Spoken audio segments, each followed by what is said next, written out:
Hello students, good morning. मैं आपकी Shweta ma'am. बच्चों, ये हमारे क्लास 10th की आरबीएससी बोर्ड की साइंस की बुक है, जिसमें आज हम स्टडी करने जा रहे हैं chapter 7 atomic theory, periodic classification and properties of the elements.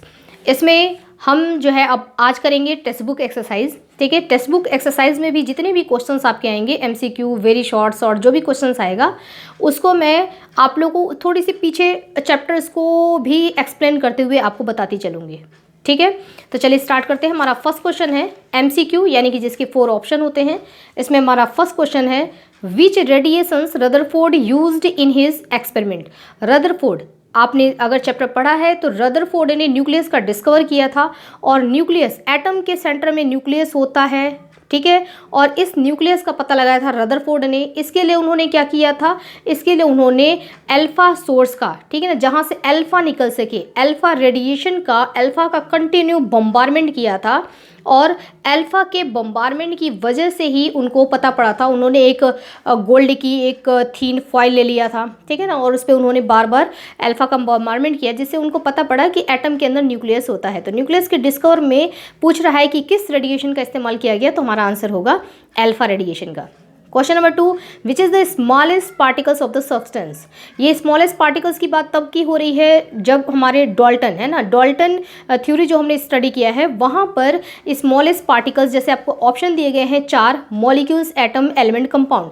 तो इनमें अगर हम बात करें तो इन चारों में हमारा स्मॉलेस्ट जो यहाँ पे सब्सटेंस है, स्मॉलेस्ट जो पार्टिकल्स है, वो है हमारा एटम। ठीक है, तो आंसर हो जाएगा एटम। ठीक है, एटम आप जानते हैं एटम क्या होता है। हर एक चीज़ जो भी है, जैसे हमारा ये पेन है, ये बुक है, ये बेंच है, कुछ भी, everything is made up of atom. ठीक है ना, सारी चीज़ें बनी होती हैं एटम से। और एटम किससे बना होता है, इलेक्ट्रॉन, प्रोटॉन और न्यूट्रॉन से।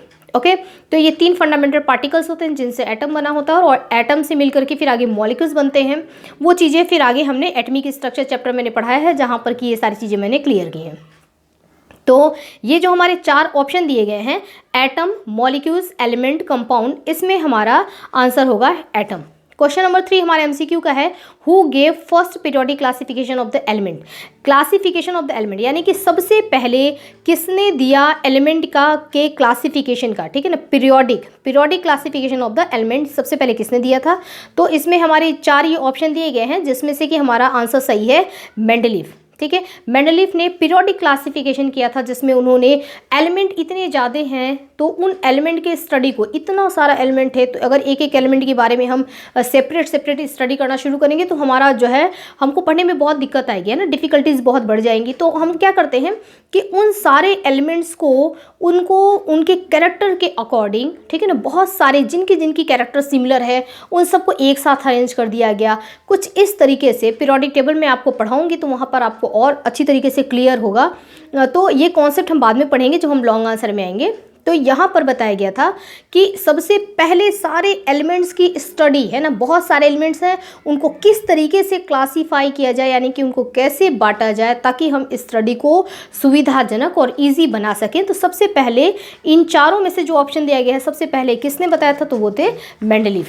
ठीक है, question number 4, on which property modern periodic table is based. Modern periodic table, जो अभी पीरियोडिक टेबल है, जिस पीरियोडिक टेबल के बारे में हम स्टडी करते हैं, वो किस, कह रहा है कि वो मॉडर्न पीरियोडिक टेबल जो है वो कौन से प्रॉपर्टी पर बेस्ड है। ठीक है ना, यानी कि एटम के, एलिमेंट के किस प्रॉपर्टी को सेलेक्ट करके मॉडर्न पीरियोडिक टेबल बनाया गया है। ओके, तो इसमें 4 आपको ऑप्शन दिए गए हैं, atomic structure, atomic wait, valency और एटमिक नंबर। तो हमारा आंसर क्या होगा, एटमिक नंबर। एटमिक नंबर के बढ़ते हुए क्रम में सारे एलिमेंट्स को अरेंज किया गया है, ठीक है, मॉडर्न पीरियोडिक टेबल में। क्वेश्चन नंबर 5 कह रहा है, number of periods and groups in modern periodic table are.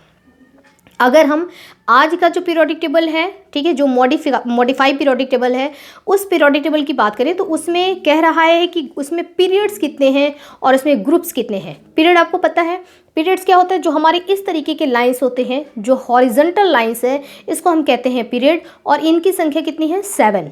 Okay, और जो ये लाइन होता है, ठीक है ना, जो वर्टिकल लाइन है, इसको हम कहते हैं ग्रुप, और इसकी संख्या कितनी है, 18।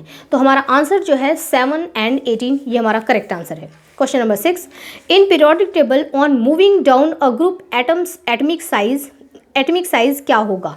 कह रहा है कि यदि पीरियोडिक टेबल में हम, ठीक है। On moving down a group, हम अगर ग्रुप में ऊपर से नीचे की तरफ आएंगे तो कह रहा है कि कोई भी एटम, ठीक है, बहुत सारे एलिमेंट यहाँ यहाँ यहाँ ऐसे अरेंज हैं, ठीक है ना, एक पीरियोडिक टेबल में। जैसे अभी आपने देखा कि 18 ग्रुप्स होता है, ठीक है ना, ऐसे ऐसे 18 ग्रुप्स हैं। उसमें कोई सा भी हम ग्रुप सेलेक्ट करें, कुछ भी कोई सा भी ग्रुप, मान लीजिए हमने 7 ग्रुप सेलेक्ट किया और 7 ग्रुप में ऐसे बहुत सारे एलिमेंट हैं, तो जब हम ऊपर से नीचे की तरफ आते हैं तो कह रहा है कि उनकी एटॉमिक साइज क्या होगी, बढ़ेगी या घटती जाएगी, ठीक है। तो हमारा आंसर क्या है कि एटॉमिक साइज जो है वो इंक्रीज करती जाएगी, बढ़ती जाएगी। क्यों बढ़ती जाएगी? क्योंकि जब हम ऊपर से नीचे आ रहे हैं तो पहले हम इधर इसकी भी बात करेंगे हम पीरियड की, तो हम पहले फर्स्ट पीरियड में थे, फर्स्ट से हम सेकंड पीरियड में आए, सेकंड से थर्ड में आए, ठीक है। लाइन हम ऐसी लाइन में ही चल रहे हैं, ठीक है ना, हम अपनी वाली लाइन में चल रहे हैं, यानी कि ग्रुप में ही चल रहे हैं। लेकिन उस ग्रुप में हम पीरियड को चेंज करते हुए आ रहे हैं, क्योंकि कितने पीरियड होते हैं? 7 पीरियड होते हैं। तो पीरियड हमारे क्या हो रहे हैं? वो चेंज होते रह रहे हैं।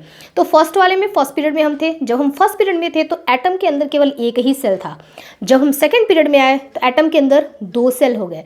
जब हम थर्ड पीरियड में आए तो एटम के अंदर 3 सेल हो गए। ऊपर से नीचे जैसे जैसे हम आ रहे हैं तो एटम के बाहर सेल की संख्या क्या होती जा रही है? नंबर ऑफ सेल्स, है ना। न्यूक्लियस के बाहर जो सेल होते हैं, नंबर ऑफ सेल क्या होते जा रहे हैं? बढ़ते जा रहे हैं। जब सेल बढ़ते जाएंगे तो एटम की साइज क्या होती जाएगी? बड़ी होती जाएगी, यानी कि इंक्रीज होती जाएगी। तो इसका आंसर हमारा 6 वाले का सही होगा डी, इंक्रीज, यानी कि पहले छोटी थी फिर और बड़ी हुई और बड़ी हुई, साइज क्या होती जाएगी? ऐसे ऐसे ऊपर से नीचे आते हुए बढ़ती जाएगी। कारण क्या है? क्योंकि उसमें नंबर ऑफ सेल जो हैं वो बढ़ते जा रहे हैं। क्वेश्चन नंबर 7 कह रहा है van der Waals radius is dash than the covalent radius. कह रहा है कि वॉन्डर वॉल रेडियस जो होता है वो कोवेलेंट रेडियस से क्या होता है, ठीक है ना। ऑप्शन दिया है कि आपको स्मॉलर होता है, लार्जर होता है या सेम होता है। तो वॉन्डर वॉल रेडियस जब डायग्राम में आपको ड्रॉ करके बताऊंगी तो वहाँ पर और क्लियर होगा। वॉन्डर वॉल रेडियस जो होता है वो लार्जर होता है, बड़ा होता है कोवेलेंट रेडियस से। क्वेश्चन नंबर 8 है in short period number of element are. कह रहे शॉर्ट पीरियड, जैसे मैंने आपको बताया कि कुल पीरियड की संख्या कितनी होती है? 7। तो जो 7 पीरियड हैं उनको भी डिवाइड किया गया है, ठीक है। तो ऊपर के जो 2 पीरियड होते हैं ना वो होते हैं शॉर्ट पीरियड, ठीक है। और उन शॉर्ट पीरियड में, यानी बहुत छोटा पीरियड है ना, शॉर्ट पीरियड है, पहले होता है वेरी शॉर्ट, उसके बाद होता है शॉर्ट पीरियड, उसके बाद होता है लॉन्ग पीरियड, उसके बाद होता है वेरी लॉन्ग पीरियड, है ना। यानी कि पूरे 7 को डिवाइड किया गया है, ओके। तो कह रहा है कि शॉर्ट पीरियड जो है ना, वेरी शॉर्ट पीरियड जो होते हैं उसमें कितने एलिमेंट्स, नंबर ऑफ एलिमेंट्स कितने हैं? ओनली 2, ठीक है। इधर हाइड्रोजन है उधर हीलियम है, ठीक है। उसके बाद आते हैं, एक तो हमारा फर्स्ट पीरियड जो है वो कहलाएगा हमारा वेरी शॉर्ट, इसमें दो हैं एलिमेंट केवल। उसके बाद हमारा 2 आते हैं शॉर्ट पीरियड। इन 2 शॉर्ट पीरियड में अगर एलिमेंट्स को आप काउंट करेंगे कि कितने एलिमेंट्स हैं तो इसमें आपको मिलेंगे टोटल 8 एलिमेंट्स, ठीक है ना। इसमें भी 8 है और इसमें भी 8 है। हमारा सेकंड वाला जो पीरियड है वो और जो हमारा थर्ड वाला पीरियड है वो, ये दोनों ही कहलाते हैं शॉर्ट पीरियड, और इनके ऊपर जो फर्स्ट वाला है वो कहलाता है वेरी शॉर्ट पीरियड, ठीक है। तो आंसर क्या होगा? 8, है ना। इन दोनों में ही 8 एलिमेंट हमको देखने को मिलते हैं। Question number 9 energy given to isolate electron from neutral atom is. अगर एक न्यूट्रल एटम है, एक ऐसा एटम जिसके ऊपर न तो पॉजिटिव चार्ज है और न ही उसके ऊपर नेगेटिव चार्ज है, ओके। एक अगर न्यूट्रल एटम है, वो अकेला है, ठीक है, एटम एकदम न्यूट्रल है और आइसोलेट है, वो अकेले है, और उसमें से energy given to isolate electron, और उसके आउटर सेल के इलेक्ट्रॉन को आपने एनर्जी दिया ताकि वो इलेक्ट्रॉन उस एटम को छोड़कर के बाहर आ जाए, कंप्लीटली बाहर आ जाए, ठीक है। तो इसको हम क्या बोलते हैं? इस दिए हुए एनर्जी को हम बोलते हैं आयोनाइजेशन एंथैल्पी। एक बार मैं आपको वापस समझाती हूँ। एक हमारा न्यूट्रल एटम है, उस एटम के सेंटर में न्यूक्लियस है, न्यूक्लियस के बाहर में सेल होंगे, जाहिर सी बात है एटम है तो सेल होंगे, और सेल में क्या होगा? इलेक्ट्रॉन्स होंगे। तो जो सबसे बाहर जो आउटर मोस्ट इलेक्ट्रॉन है, जब आपने उसको एनर्जी दी तो उसको एनर्जी मिलते ही वो इलेक्ट्रॉन क्या करेगा? अपने एटम के न्यूक्लियस से अपने आप को छुड़ा करके और एटम को छोड़ करके बाहर निकल जाएगा, ठीक है। तो एटम को छोड़ करके वो बाहर निकल गया कंप्लीटली। जब बाहर निकल जाता है तो इस प्रोसेस को हम बोलते हैं आयोनाइजेशन, ठीक है ना। और जितनी हमने उसको एनर्जी दी उसको हम बोलेंगे आयोनाइजेशन एंथैल्पी। तो इसका आंसर सही होगा ionization enthalpy. Question number 10, which element has highest electronegativity. आपको 4 ऑप्शन दिए गए हैं, हाइड्रोजन, सोडियम, कैल्शियम और फ्लोरीन। कह रहा है इसमें हाईएस्ट इलेक्ट्रोनेगेटिविटी किसकी होती है। इलेक्ट्रोनेगेटिविटी का मतलब क्या होता है कि मान लीजिए ये 2 एटम है, ठीक है, ये ए है ये बी है, इन दो, इसने सोचा कि चलो हम दोनों लोग आपस में कुछ काम करेंगे तो शेयरिंग करेंगे, ठीक है ना, पैसे आपस में शेयर करके, आप भी पैसे लगाओ मैं भी पैसे लगाऊं और दोनों लोग पैसे लगा करके क्या करेंगे, कुछ काम शुरू करते हैं, ठीक है ना। तो इसने भी अपना पैसा लगाया और इसने भी पैसा लगाया, यानी कि यहाँ पर हम बात करेंगे ये दोनों 2 एलिमेंट हैं और दोनों आपस में जुड़ना चाहते हैं ना, जुड़ने के लिए दोनों शेयरिंग करना चाहते हैं, शेयरिंग करके बॉन्ड बनाएंगे और दोनों आपस में जुड़ जाएंगे, दोनों को ऑक्टेट कंप्लीट होगा, जो कि हमने वैलेंसी चैप्टर में पढ़ा है। इसने एक इलेक्ट्रॉन यहाँ रखा तो इसने भी एक इलेक्ट्रॉन यहाँ रखा, दोनों इलेक्ट्रॉन यहाँ है, ठीक है, और इस इलेक्ट्रॉन से इन दोनों का डिस्टेंस एकदम इक्वल है, लेकिन कोई एक इसमें से ये जो है कमज़ोर है और ये जो है ताकतवर है, तो ये क्या करेगा, थोड़े समय बाद उन दोनों इलेक्ट्रॉन पर इसको लालच आ जाता है और ये इन दोनों इलेक्ट्रॉन को क्या करेगा, अपनी तरफ खींच ले जाएगा, ठीक है।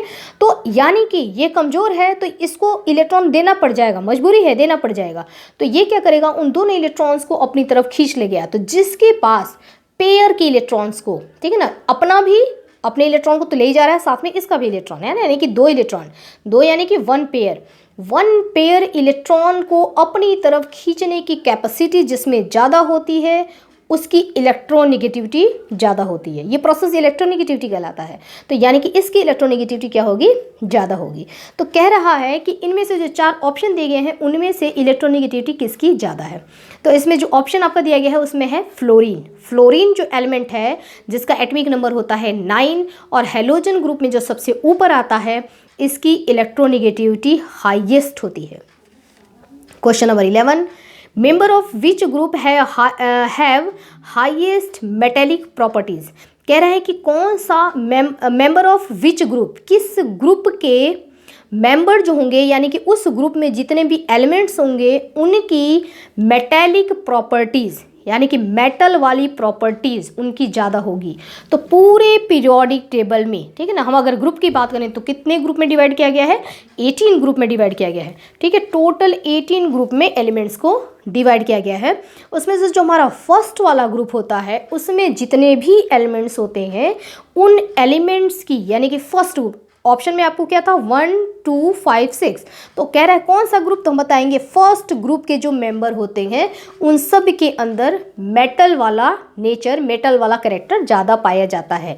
तो कह रहा है हाईएस्ट मेटेलिक प्रॉपर्टीज किस ग्रुप में होगा, तो हम बोलेंगे फर्स्ट ग्रुप में होगा।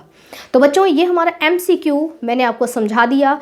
इस तरीके से समझने के बाद यदि आप याद करते हैं तो आई होप कि आपको अच्छी तरीके से याद होगा।